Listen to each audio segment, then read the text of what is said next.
हिंदू धर्मातील रूढी परंपरा जपण्याच्या उद्देशाने आणि अन्यायाविरोधात तरुणाईला संघटित करून त्यांना जनजागृती करण्यासाठी दसऱ्याचे औचित्य साधून आज विवेक सर्वोदय मित्र परिवाराच्या वतीने भव्य रॅलीचे आयोजन करण्यात आले होते।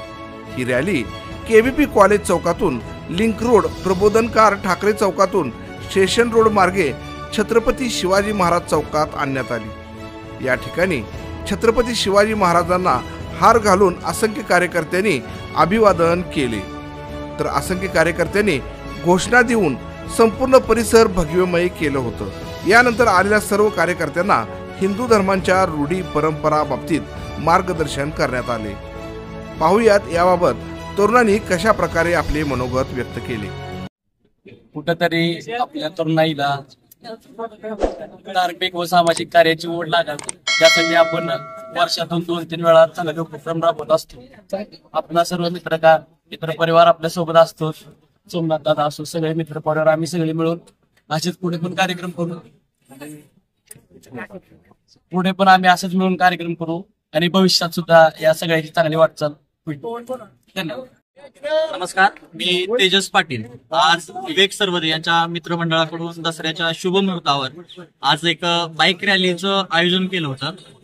आपण बघतो की जसं शरीराला अन्न आणि व्यायामाची गरज असते, त्याच्याशिवाय शरीर सदृढ आणि राहू शकत नाही, आणि याची नियमितता सुद्धा गरजेची असते। तसंच एक समाज मनाला सुद्धा अशीच गरज असते, ती म्हणजे संघटनेची। तर हे देशाला आजचा जो विद्यार्थी आहे तो उद्याचा देशाचा नागरिक आहे। तर या नागरिकांना संघटित करण्याचं काम ते विवेक सर्वोदय यांच्या मित्रमंडळातर्फे केलं जाते, जेणेकरून हा एकत्रित झालेला नागरिक उद्या राष्ट्रासाठी लढेल या प्रेरणेनं, राष्ट्रभक्तीच्या प्रेरणेनं आज इथं एकत्रित जमलेला आहे। आपण बघतो की या भारतभूमीवर अनेक आक्रमण झाली परकीयांची, परंतु हे अतिक्रमण आणि आक्रमण होत असताना हा इथला समाज असंघटित होता। त्या असंघटित समाजाला संघटित करून शिवाजी महाराजांनी हिंदवी स्वराज्य स्थापन केलं। त्याच छत्रपती शिवाजी महाराजांची प्रेरणा घेऊन आज पंढरपुरातला तरुण एकत्रित आणि संघटित करण्याचं काम विवेकजींनी केलेलं आहे। मला वाटतं त्यांचं हे खूप कौतुकास्पद काम आहे।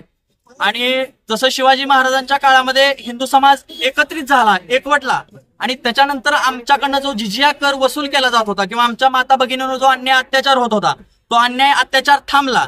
आता समाजामध्ये लव जिहाद असेल, धर्मांतर असेल, अशा अनेक मुद्दे आहेत, परंतु याच्याकडे लक्ष देत असताना त्या घरातली मुलगी जाते ना, मग जाऊ दे असं समाजाकडे बघितलं जातं। परंतु ज्यावेळेस हाच समाज संघटित होईल, एकत्रित होईल, त्यावेळेस हा समाज त्या घरातली मुलगी, ती मुलगी सुद्धा माझीच बहीण आहे या नात्यानं त्यासाठी लढेल। आणि मला वाटतं ह्याच्यापेक्षा दुसरा उद्देश या रॅलीचा कोणता नसावा। ही रॅली आज या ठिकाणी यशस्वी झाली आहे। मी सगळ्यांना दसऱ्याच्या आणि विजयादशमीच्या शुभेच्छा देतो। धन्यवाद।